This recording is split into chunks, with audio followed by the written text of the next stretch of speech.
ബിസ്മില്ലാഹിർ റഹ്മാനിർ റഹീം.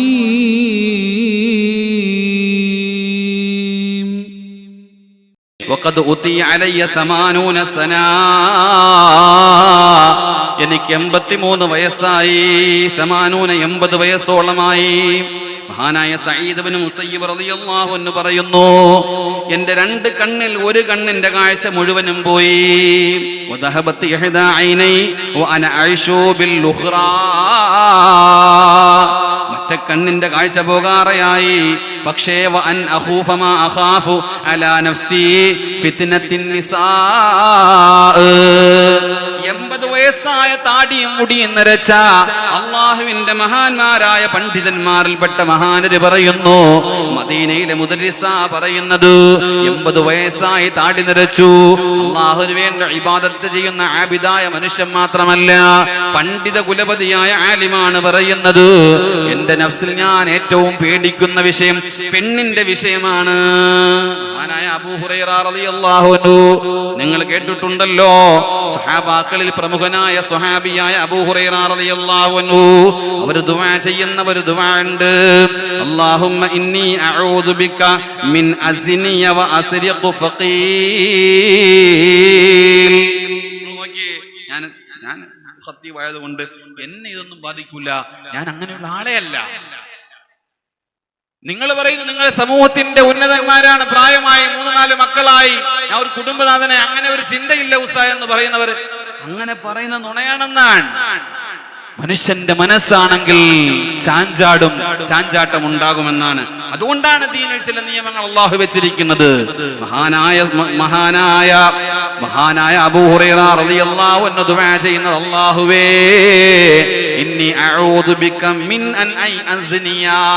എന്നെ ഒരു വ്യഭിചാരിയാകുന്നതിൽ നിന്ന്, ഞാനൊരു വ്യഭിചാരിയാകുന്നതിൽ നിന്ന് നീ എന്നെ കാക്കണേ അല്ലാഹ്. വസിരിഖു, ഞാനൊരു മോഷ്ടാവാകുന്നതിനെ തൊട്ട് നീ എന്നെ കാക്കണമല്ലാ. അബൂ ഹുറൈറ റളിയല്ലാഹു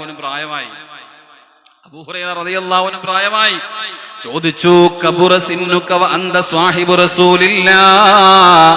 അങ്ങക്ക് കുറെ പ്രായമായല്ലോ അബൂ ഹുറൈറ, ഒരുപാട് ഹദീസുകൾ അങ്ങ് റിപ്പോർട്ട് ചെയ്തിട്ടുണ്ടല്ലോ അബൂ ഹുറൈറ. അത്തഖാഫു അലാ നഫ്സിക മിനസ് സിനാ വസ്സരിഖാ. അങ്ങ് വ്യഭിചാരത്തിനെയും കളവിനെയും ഭയപ്പെടുകയാണോ? അങ്ങ് ഇത്ര വലിയൊരു മഹാനായിട്ട്, അങ്ങ് ഇത്ര വലിയൊരു പണ്ഡിതനായിട്ട്, അങ്ങ് ഇത്ര വലിയൊരു കേമനായ സ്വഹാബിയായിട്ട് അങ്ങ് ഭയപ്പെടുകയാണോ അബൂ ഹുറൈറ?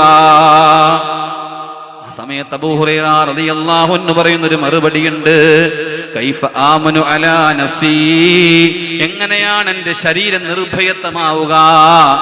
വ ഇബ്ലീസു ഹയ്യു. ഇബ്ലീസ് ജീവിച്ചിരിക്കുന്ന ഈ സാഹചര്യത്തിൽ ഞാൻ എങ്ങനെയാണ് നിർഭയനാവുക? അതുകൊണ്ട് എപ്പോഴും നമ്മൾ ദുആ ചെയ്യണം, വ്യഭിചാരത്തെ തൊട്ട് ഞങ്ങളെ കാക്കണേ അല്ലാഹ്. നമ്മളെ കാക്കുമാറാവട്ടെ. പെണ്ണിന്റെ വിഷയത്തിൽ കുടുങ്ങുന്നതിനെ തൊട്ട് കാക്കണേ അല്ലാഹ്.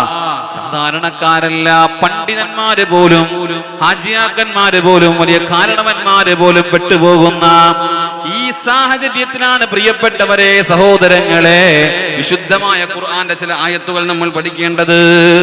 ഇസ്ലാം പെണ്ണിനെ മൂടി വെക്കുന്നത്, ഇസ്ലാം പെണ്ണിനെ സ്ഥാനം കൊടുക്കാത്തത് കൊണ്ടല്ല. ഇപ്പൊ ഹേമ കമ്മീഷൻ കൊണ്ടുവന്നിരിക്കുന്ന റിപ്പോർട്ടിൽ 250 പേജ്, 250 പേജിന്റെ താഴെ 300 പേജ് ഉണ്ടായിരുന്നു എന്നാണ് പത്രവാർത്ത. അതിലെത്രയോ വെട്ടിക്കുറച്ചിട്ട് 233 പേജ് ഉണ്ട് എന്റെ റിപ്പോർട്ട്.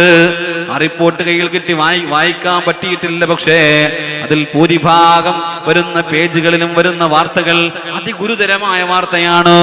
വർത്തമാന കാലഘട്ടത്തിലെ പത്രമാധ്യമങ്ങളിൽ ഈ കഴിഞ്ഞ ദിവസങ്ങളിൽ പല സിനിമാ നടിമാരും പറയുന്നുണ്ട്, എനിക്കും അനുഭവമുണ്ട്. വിശുദ്ധമായ ഖുർആൻ കേട്ടോ. ഇവിടെയാണ് പ്രിയപ്പെട്ട സഹോദരാ, അല്ലാഹു വിശുദ്ധമായ ഇസ്ലാമിൽ പെണ്ണിന് കൊടുക്കുന്ന സ്ഥാനം എന്തെന്നറിയോ? വിശുദ്ധമായ ഖുർആൻ പറയുന്നുണ്ട്, വഇദാ ബുശ്ശിറ അഹദുഹും ബിൽഉൻസാ ളല്ല വജ്ഹുഹു മുസ്വദ്ദൻ വഹുവ ഖലീം. ഒരു പെൺകുട്ടി ജനിച്ചാൽ ആ പെണ്ണിനെ കൊണ്ടുപോയി കുഴിച്ചു മൂടിയിരുന്ന ഒരു കാലഘട്ടമുണ്ട്.